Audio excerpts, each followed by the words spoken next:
Good morning, fellow knitters and crocheters and crafters. Today I have a little bit of an unbagging video for you. I was contacted by a company back in January called VIP Cross Stitch, and I talked back and forth with them regarding some of their products that they asked if I wanted to showcase on my channel and talk about and give my honest review. So they had me make a list of stuff that I was interested in, and then they chose some items from that list to send to me to try out.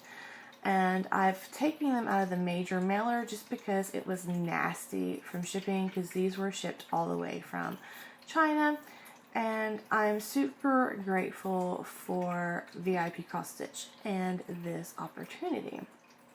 They did give me a code that you can use on their site to give you 7% off. Now, if you forget my code, it's fine, because on their website there's always this code at the top where you can get 7% off. It's kind of an odd number, but that's just the way it is. But if you wanted to use my code so that they know that you heard about their products on this channel, my code is yarning07, and it can be seen right here. I was sent a total of 4 items by them, and it is kind of cross stitch heavy, but I did get something that was crochet related because I was curious, and we're going to dive into that one last because we're going to go really deep into that.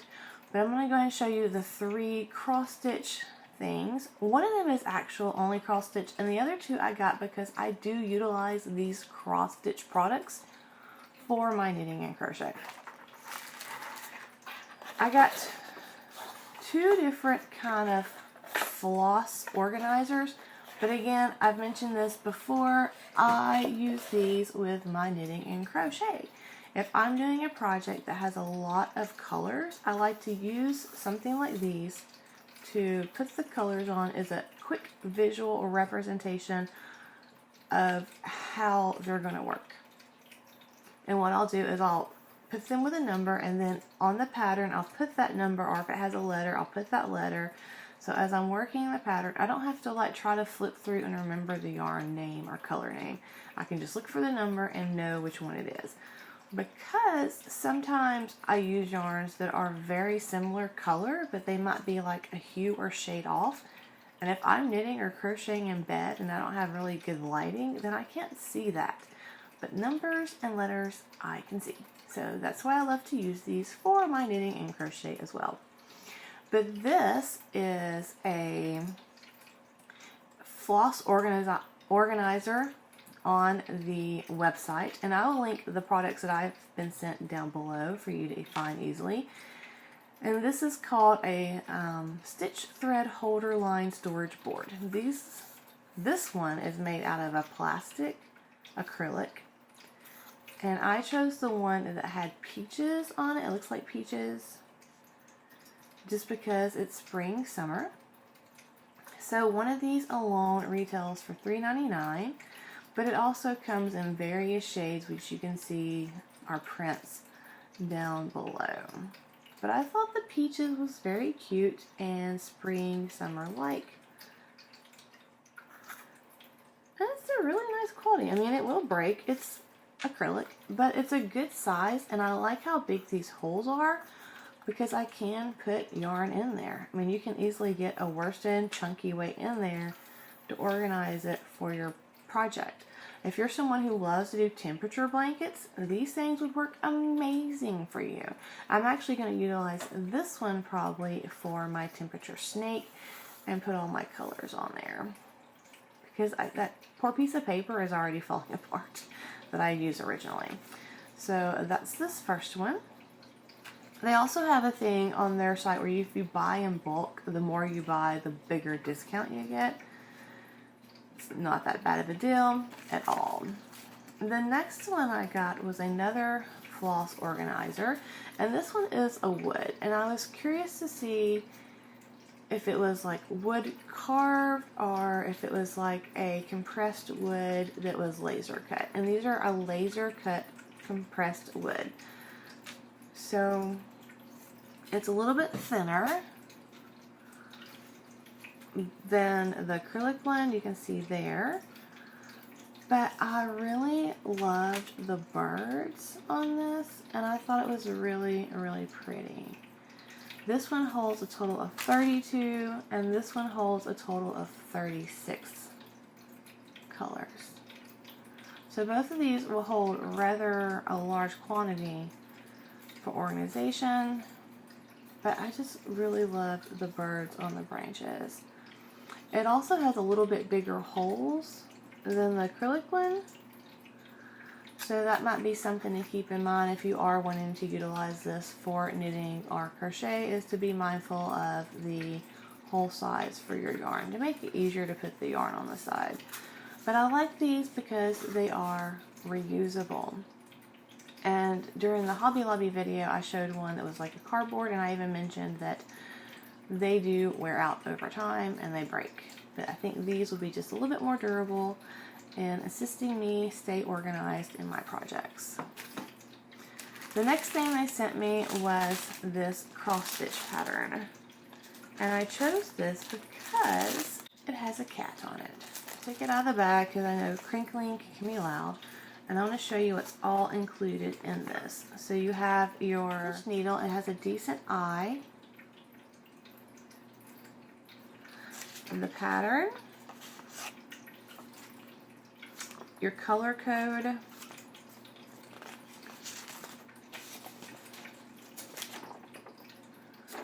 A rough copy of the pattern. Then it has some instructions for cross stitch, which I appreciate that, but I've been a cross stitcher for a long time ago. It even shows you how to utilize your yarn organizer. It shows you how to read a cross stitch pattern, and there's even some stitches down below how to use them. They do send a paper organizer with your floss on it. I love all these colors. This had a really pretty palette to me. And this is just paper, but you can see how it's already bending and stuff. That's why I love those usable ones. But look at the pretty colors. And there's actually 2 needles because there's another one here in the fabric. And this is the fabric. I chose to get one that was pre-printed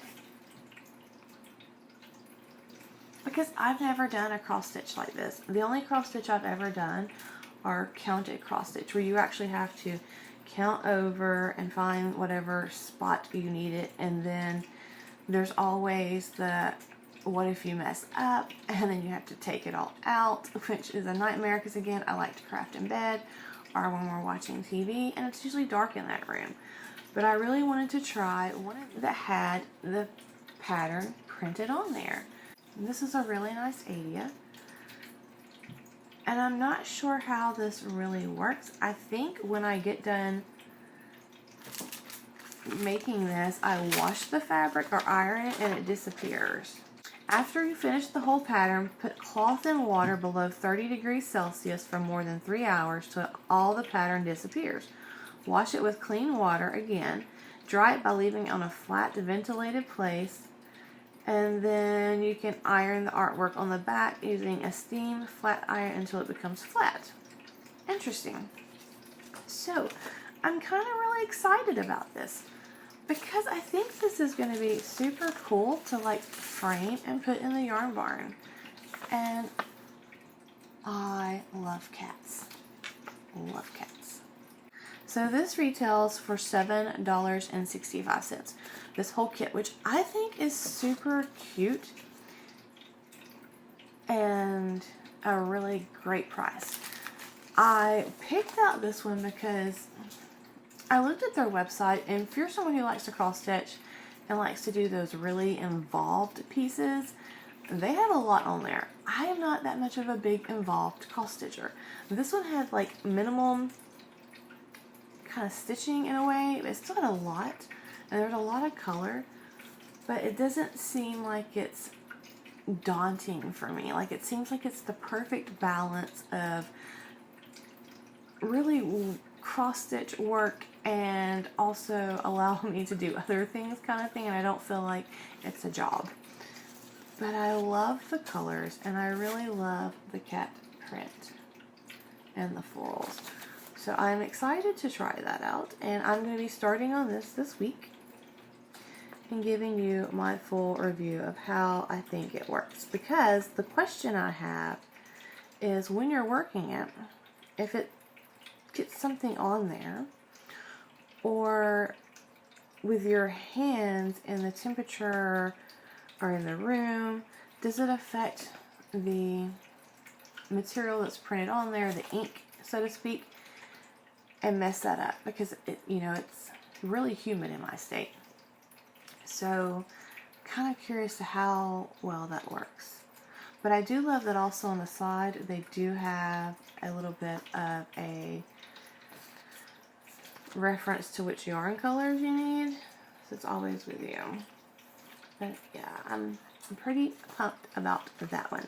So this one only has 23 colors. So I'm probably going to put all these on this actual floss organizer, and we will see how that goes. Last thing that they sent me was these crochet hooks. Now these are what they call 9-piece soft alumina crochet hooks knitting needle set.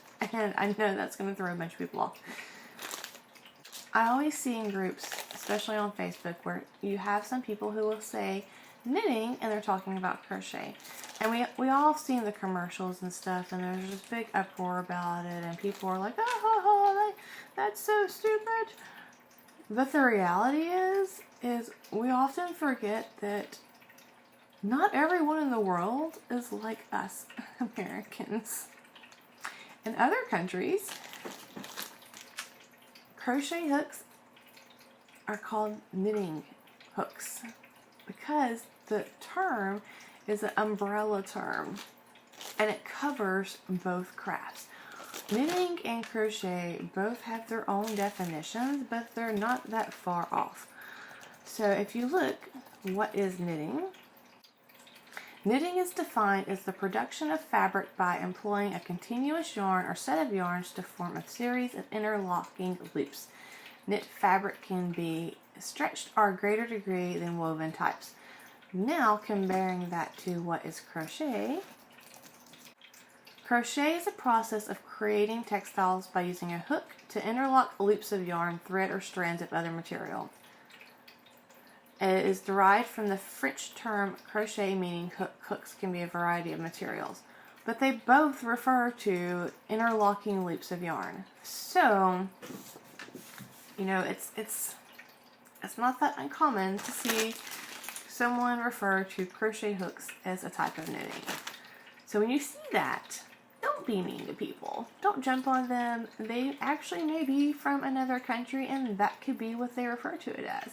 Just know that they could be referring to crochet hooks. So these are a set of 9 hooks, and they have this clay kind of material on them, kind of match correspondingly, but they're all different. I mean, they're very pretty, and they have a red hook, which I thought was very pretty. So what I was wondering was, number 1, are the sizes correct? Number 2, how do they compare to other crochet hooks that I own? They feel a little heavy to me because of that clay, but we'll weigh them and see. So this one's supposed to be a 3.5 millimeter,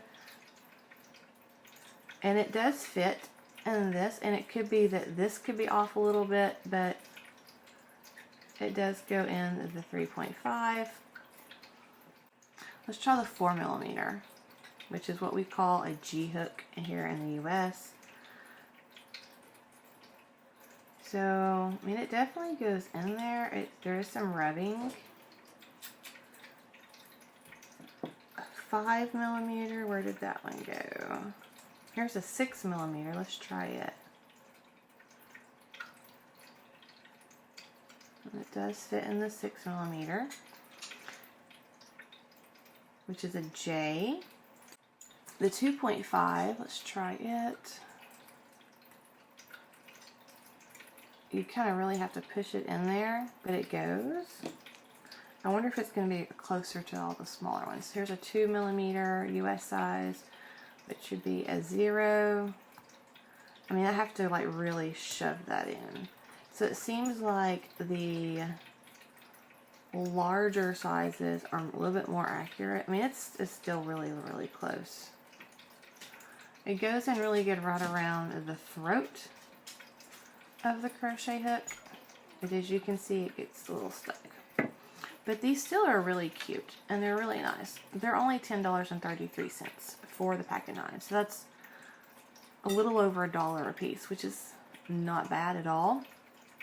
So now let's do a little compare and contrast with some other hooks of the one that was sent. So this is the one that was sent, and we're going to be comparing that to a Addy Swing, which is a 5.0. This is a Walmart Boy, which is a H 5.0. A Furls H 5.0. This is an older boy H that I put clay on 5.0, and I cannot find my colors, or I cannot find my Clover H right now. So I probably have them stuck in projects. I don't know. I don't know where they are. But we are going to be comparing them to these. This experiment, we are going to be using this Conair food scale. I actually will link this down below. I have 2 food scales that I like to use for weighing yarns, etc. And this is one of them. The one sent to me from VIP Cross Stitch weighs 11 grams for their H hook. The Addy Swing is 18 grams, so it's less than Addy Swing. The Furls hook, I want to roll around, is 19 grams. Well, that's very telling. And the Boy hook,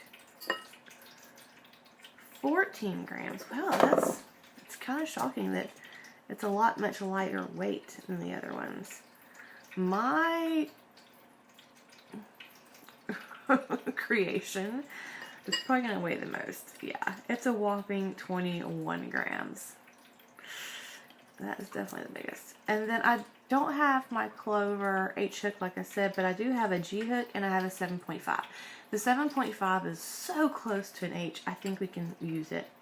It's 11 grams. So as far as weight, it's exactly the same weight of a Clover hook as far as being close. Again, this is a 4.5, and I don't know where my H hook is, but they're going to be so close it's not going to matter. But that is great to me because I love the lightweightness of the Clover hooks.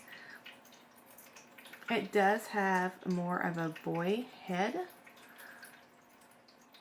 It is tapered and not in line. And you can see compared to the Clover, the throat part, comparing that to a Furls, or Furls are more in line. They have the flat throat, and they have the flatter hook part. So if you are a boy user, you probably will enjoy these because they are very, very lightweight. They're a lot lighter than whatever this thing is. And this may not even be a boy. This one may just be like this is just something I got at Walmart. But what I'm going to do is I actually shared a pattern on the 1st of a cute birthday cake because this channel celebrated its 1st birthday.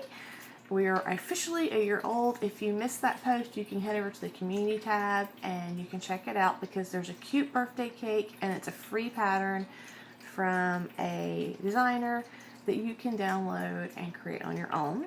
But I'm actually going to make that using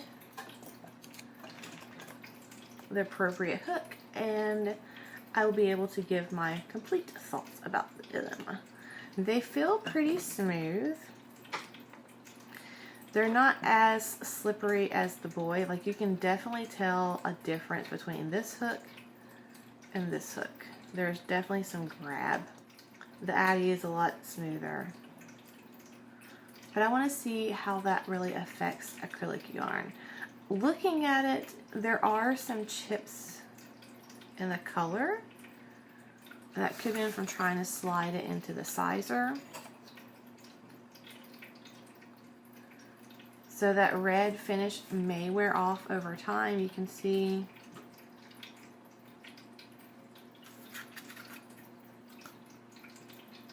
little chips there.